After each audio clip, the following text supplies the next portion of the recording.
Ever paid a little extra for something because it had an eco-friendly label on it? Course you have. You've seen it everywhere. A tiny green leaf on the package, a pledge of sustainability, a claim of being carbon neutral. Feels good, doesn't it? Like you're doing your part. But what if that green label is one of the biggest lies you've been sold?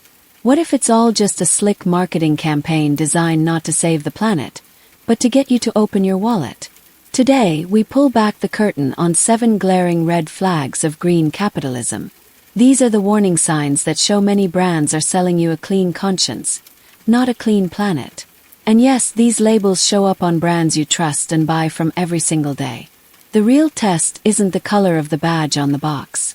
It's the people behind the product, the workers, the communities, and the ecosystems that bear the brunt of these promises. A truly just transition demands transparency, accountability, and power sharing. Public ownership and worker-led energy projects, not privatized profiteering. Demand independent audits of eco-labels, cradle-to-grave supply chain oversight, and policies that prioritize people over profits. Only then can green be more than a marketing label and actually deliver climate justice. Let me start revealing the 7 biggest red flags of green capitalism. The epidemic of greenwashing. The first, and maybe the most common red flag, is the absolute epidemic of greenwashing. This is the art of making something sound way more environmentally friendly than it actually is. It's a marketing magic trick. They get you to look at their green hand, while the other one is busy polluting on a massive scale. Think about all those vague, feel-good words plastered on packaging. Eco-friendly, green, all-natural. These terms have no real legal definition, and companies don't have to prove a thing. It's like a cereal box claiming it's super delicious. It's an opinion, not a fact. They use calming pictures of leaves, mountains, and pristine water to give you a vibe of sustainability, even if the product itself is a mess. The corporate hall of shame is full of examples. Volkswagen spent years marketing its clean diesel cars, only for us to learn they'd installed defeat devices to cheat on emissions tests, spewing up to 40 times the legal limit of pollutants into the air. Then there's BP, which rebranded itself as Beyond Petroleum, and added a few solar panels to gas stations, all while pouring billions into new oil and gas projects. Its performance, designed to manage public perception without actually changing destructive business models. This isn't a few bad apples. It's a core strategy. Even companies that sell natural or organic products aren't immune. Major food and consumer corporations, for example Nestle, have repeatedly been tied to palm oil supply chains linked to deforestation and to massive plastic footprints that pollute rivers and oceans, even while some of their product lines wear eco-labels. This pattern, green branding masking extractive reality, shows the real motive isn't planetary healing but maintaining profit, power, and control. Selling you more stuff to save the planet. This leads us to our second red flag, and it's a huge contradiction baked into the whole system. Green capitalism tells us we can solve the climate crisis by buying more stuff. The whole idea is that we can achieve sustainability through the very engine that created the problem in the first place. Endless economic growth and consumerism. The poster child for this is the electric vehicle. Now, are EVs better than gas cars when it comes to tailpipe emissions? Yes, but they're presented as a magic wand, a totally guilt-free purchase. This narrative conveniently ignores the huge environmental cost of mining lithium and cobalt for the batteries, which often happens in horrifying conditions. In the Democratic Republic of Congo, responsible for roughly 60 to 70% of the world's cobalt, artisanal and industrial mining alike have scarred landscapes, contaminated rivers and groundwater with toxic runoff, and exposed workers, including children in some artisanal operations, to dangerous conditions without proper safety equipment. Human rights organizations have documented collapsed shafts, chronic health problems from cobalt dust, loss of arable land, and communities pushed deeper into poverty as pollution and resource grabs destroy traditional livelihoods. It also ignores the carbon-heavy manufacturing process and the fact that the grid powering these cars still runs heavily on fossil fuels. This buy your way to a better world mindset is a trap. It distracts us from the real systemic changes we need, like investing in high-quality public transit, building walkable cities, and simply consuming less overall. It tells you the solution is a green product, not a different way of life. Capitalism requires perpetual growth, but our planet has limits. Slapping a green sticker on an endless stream of products doesn't solve that problem. It just hides it. Superficial actions and distractions. Red flag number 3 is the classic magician's trick. A company makes a huge deal about one tiny green action to distract you from their much larger, more destructive habits. It's all, "Hey, look over here at this shiny paper straw, and please ignore the mountain of carbon emissions behind the curtain." The fast food paper straw is the perfect example. Brands like McDonald's got heat over plastic straws and very publicly switched to paper ones. Great PR. But does a paper straw, which by the way is often harder to recycle than the plastic one was, really offset the damage from a global empire built on industrial beef farming, deforestation, and all the other plastic waste it creates? Absolutely not. It's a tiny, calculated gesture to make you feel better about the brand, while they avoid addressing the real harm at their core. You see this with big retailers too. Walmart might announce a plan to make its stores low carbon, but that ignores the fact that most of its emissions come from its massive global supply chains. All the factories, the processing, the shipping. IKEA even built what it called its most sustainable store in London, by first demolishing a perfectly good 17-year-old store on the exact same spot. This isn't sustainability.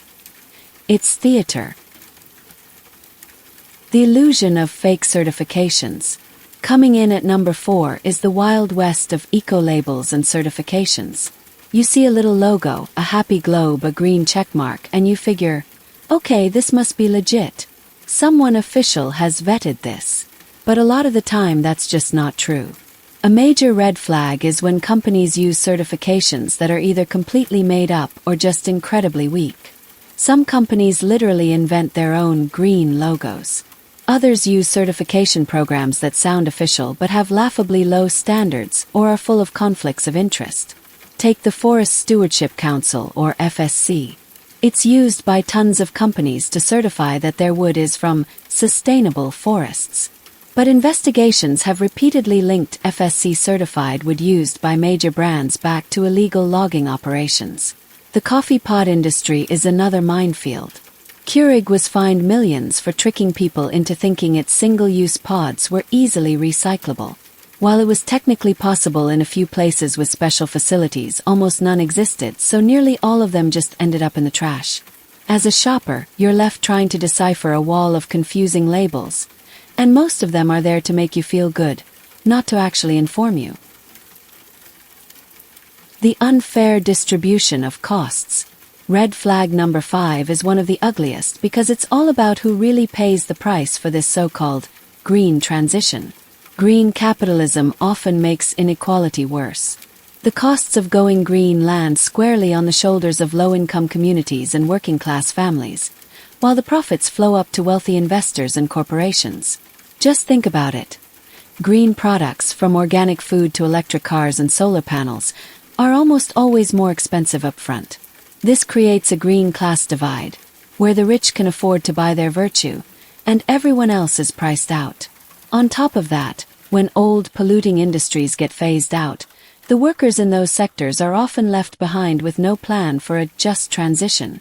The shift can kill jobs in old industries, and the new green jobs might be in a different city, require different skills, or pay less. This creates totally understandable resentment, turning people against environmental policies they see as a threat to their livelihood. Policies cooked up by elites who won't have to deal with the consequences. Real climate solutions have to be built on environmental justice, making sure the transition is fair for everyone, not just the privileged. Market solutions that block real change. The 6th red flag is the obsession with market-based solutions that sound smart but actually get in the way of the radical change we need. The argument is that we don't need to challenge capitalism. We just need to neatly integrate environmentalism into it. Sounds practical, right? It's actually a dangerous delusion. The best example is carbon offsetting. A company like Delta Airlines can call itself carbon neutral by claiming to offset its insane jet fuel emissions by investing in projects like planting trees somewhere else. But study after study shows that many of these offset schemes are a joke. The trees might never get planted, they could burn down in a wildfire, or they were going to be planted anyway, meaning no new carbon was actually captured. There was even a recent lawsuit challenging Delta's carbon neutral claim, arguing it's completely misleading when the company is still burning a mind-boggling amount of fossil fuels. And it's not just airlines. Take the fashion industry. Major clothing brands now offer carbon-neutral or climate-positive collections, claiming to offset the emissions from their fast fashion supply chains. But investigations have shown that many of these offsets are based on questionable projects, while the brands continue to churn out millions of garments destined for landfills, using energy-intensive factories and underpaid labor. The offset becomes a marketing tool, not a real solution, while the cycle of overproduction and waste continues unchecked. These market tricks, like carbon trading and offsetting, create the illusion of action. They let corporations and governments hit their climate targets on paper, while real-world emissions keep climbing. They're a convenient distraction from the real solutions. Aggressively phasing out fossil fuels, dramatically cutting our energy use, and totally transforming our industries. They keep the broken system chugging along with a new set of accounting tricks. Debt-driven climate finance. Finally, our seventh red flag is debt-driven climate finance, a trap that's quietly deepening global inequality under the banner of green progress. On the surface, it sounds like a win. Wealthy countries and global banks offer loans or grants to help poorer nations build clean energy, adapt to climate change, or recover from disasters. But there's always a catch. These funds almost always come with strings attached. Instead of building real resilience, these loans are often tied to harsh conditions. Privatize your water and energy systems, cut public spending, open your markets to foreign investors, or accept cost recovery, pricing that makes basic services unaffordable for the poor. The result: countries end up deeper in debt, forced to sell off public assets, and locked into a cycle of dependency on international lenders and corporations. Take Jamaica, for example. In the 2010s, Jamaica received climate-related loans and aid packages from the IMF and World Bank, but only if it agreed to strict austerity measures, cutting public sector jobs, freezing wages, and privatizing state assets. While the country's debt-to-GDP ratio improved on paper, public services suffered, and resilience to hurricanes and droughts actually weakened for ordinary people. Or look at Pakistan's energy sector. Billions in climate and infrastructure loans from the World Bank and Asian Development Bank were tied to privatizing the national power grid and raising electricity prices.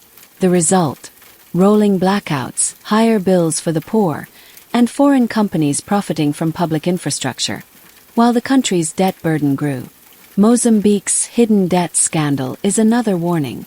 The country took on secret loans from international banks, supposedly for climate resilience and infrastructure.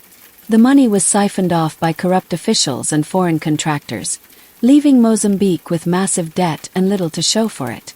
When the scandal broke, the IMF and World Bank demanded more austerity and privatization as a condition for further support. And now, many countries are encouraged to issue green bonds or take climate loans to fund renewable energy or adaptation projects. But these often require governments to guarantee profits for private investors, privatize land or water, or accept market-based reforms that undermine local control and public benefit. Debt-driven climate finance is not about building resilience or justice. It's about using the climate crisis as leverage to push the same old neoliberal playbook: privatization, austerity, and dependency.